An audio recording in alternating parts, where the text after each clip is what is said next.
I feel cozy, yeah. Can you hold up? Don't need no coffee, yeah. So guys, nandito na tayo sa night market ng Rauhe. So guys, ito yung pork buns na sobrang sikat na sikat dito sa Taiwan. Ganyan siya ginagawa. Oo, pinapakita talaga. Tapos marami siyang... Is this scallion or onion leeks? Tapos, niluluto siya sa kugon. Ganyan. Next, crispy pork buns na 65 NTD or around 120 pesos. Go, Jed.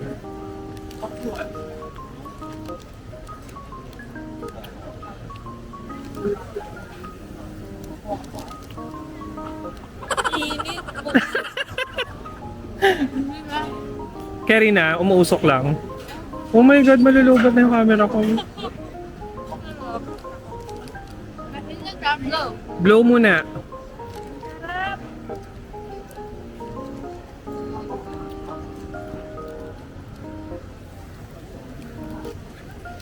Parang Shanghai na nasa loob ng ban na ewan. Oh my God. Diba? Parang Shanghai na nasa loob. Rating. Hindi ko na alam 100. Hello! Ang sarap. Ako naman. Ako. Ma. I don't know what now.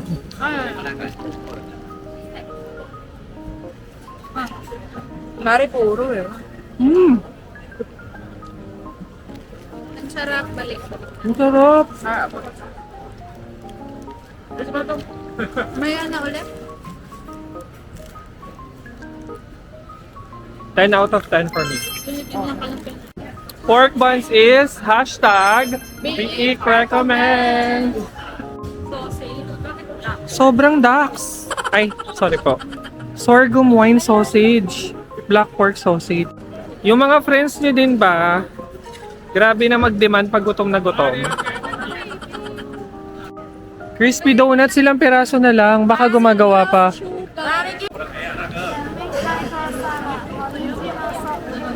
So ito guys, nandito kami sa King Crab Stick. Original. Salt pepper. Babe, ang sarap. Nandiyan ba si Joshua? Taste test ng King Crab Stick. Mingka? And then, kada taste natin, rating out of 10. This is 150 NTD for 2 pieces. So, around 300 pesos.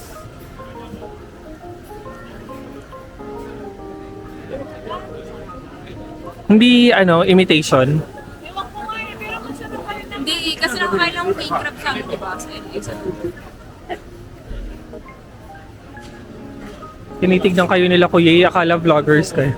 Imitation man or not? Imitation man or not? Masarap. Okay, Worth it. rating.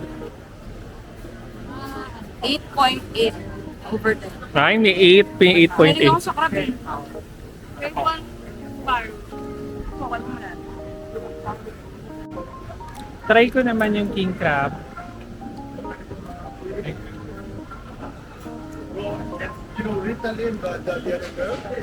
Subo na book. Like looking for me.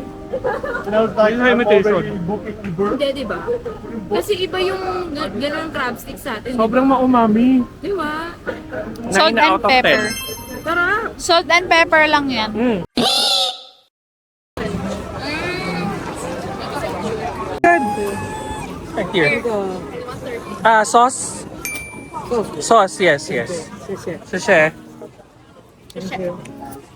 Guys, ito yung fried xiaolong bao. Bestie. Alam mo yung ano? Super excited na talaga siya. Okay, go! Tatry na nila ang fried xiaolong bao. Cheers! Cheers!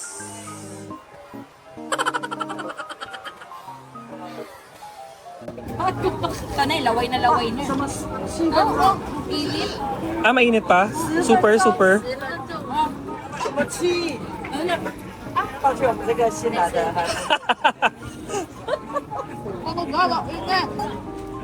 Paanoyin niyo muna. Masarap? Baka di nyo ma-appreciate kasi sobrang init pa. Ayan, so dinagdagan nila ng soy sauce. Dahil super init, pinalamig ba? Umuusok.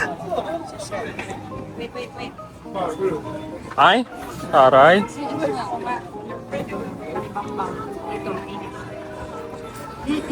Dito na lang tayo, gusto mo? Carry hawakan. Nakakatawa kayo. Ano? Ang sarap pero ang init. Pupula ng mata nyo.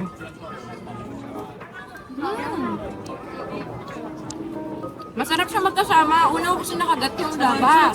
Ah, walang lasa. Kapag nakain mo na yung meat, sarap. Alam mo yung masarap siya pero ang init. Okay, rating. Alam mo yung takoyaki? Hindi yung sarap. Ay. Pero it's like Yeah, what? 9.9/10. Oh my God. Lumalaban siya dun sa XLB with soup. Ayaw na ay kagabi. Sarap. Parang ang sarap pala dun yung XLB na fried. Okay lang. Sorry. Ay, naka-record. Walang vow. So kagabi kumain kami nung steam. So ito naman. Kaya kong try.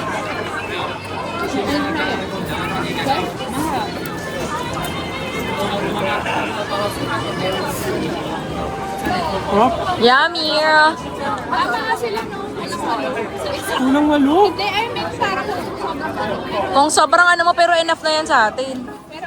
Recommend ko yung soy sauce. Tsaka yung ano, yung spice. ang sabi ni Mamaya. Mami, excited. Alam mo, ang dami na nanonood sa atin. 130 NTD siya or 200 Something pesos, yan. 10 out of 10.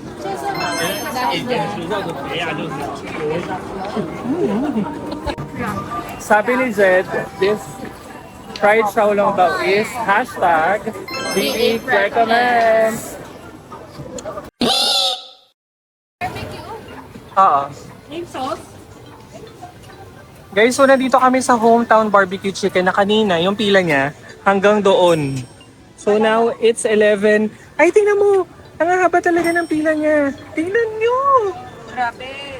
So, ganito yung itsura niya. Para siyang, ano to, hot star fried chicken na ginigrill na, lalagyan pa siya ng sauce.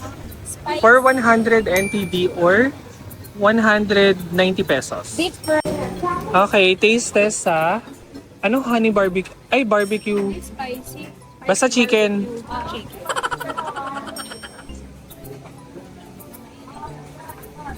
Baka may, ay, malalaglag siya. Oo.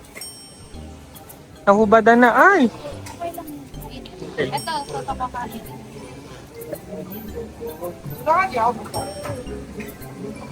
Masarap. May honey. Hindi ko pa nasayang ang spice. Sarap. Mas better to yung sashimi din.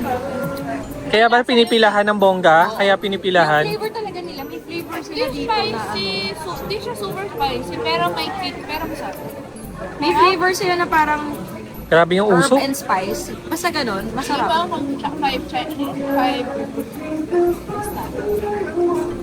A star anise, masarap. Rating. 10 out of 10 siya sa akin. Ay. Para siyang ano. kami sa fried chicken. I know. Sarap. Rice, onigiri. Sarap sa onigiri. Ay, ang sarap nito sa kanin. Onigiri nga. Pag Pinoy talaga, kanin talagang naisip. O, ikaw. Try mo na. Go. Okay, taste test.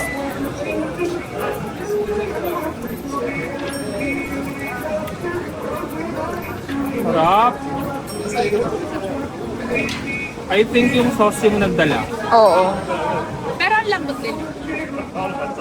It's juicy, it's maumami. It's a unique flavor. Sweet and spicy, no?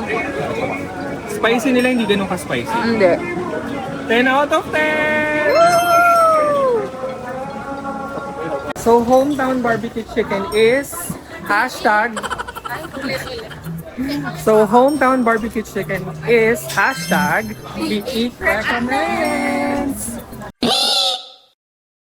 So, nandito naman kami ngayon sa egg cake, egg waffles. Parang ganito siya. Yan. Tapos, meron na yan sa atin, di ba? Sa Pilipinas. Ito, yung ganito.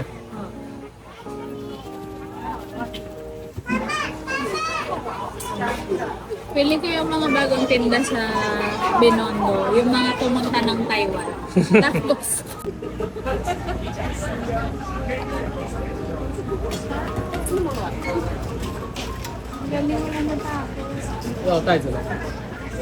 So, ito na guys yung binili natin na egg waffle. Na ang flavor niya is chocolate. 470 NTP or 130 pesos. Wala. Na-add ba yung chocolate?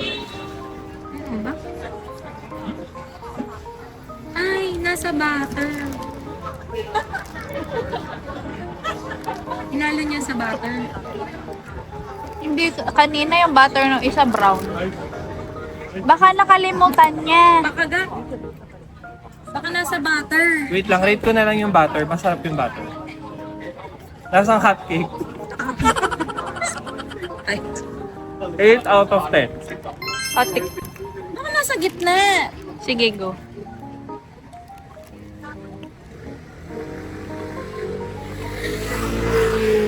Pancake. Parang nasa butter. Di ko malasahan kung nasa butter. Pero supposed to be anong nakita niyang chocolate? Ay, Ano wala ba? akong nakita hinalong Hershey or chocolate. something. Wala rin ako. Ano Feeling ba ko pinag- nalimutan niya. Kaya ba yung naputi? Toyota Corolla Altis. Yung chocolate, wala. Wala talaga, di ba? Wala, pancake lang siya eh. Nalimutan nila toppings nga, isa-iba. Okay lang yung butter. Butter. Butter. Lasang ano, pancake. Yun nga. Akala ko hinalo niya sa butter. Waffle. Isa lang naman yung mga lasa. So, rating. Ikaw pala, anong rating mo dun? 4.8. Ala, Hindi, masarap siya. Pero hindi siya yung parang, ay wow. Ganon. Ito, ay, wow, sumakses ka wala na. siyang wow factor. Not the Eat Recommend. Ala, may real Ang talk gusto mo na. i-try go. Wala siyang chocolate. Okay na. So that concludes our Rauhe Night Market. Pero hindi ko to marirecommend kasi it tastes so usual. Meron sa Pinas. Common.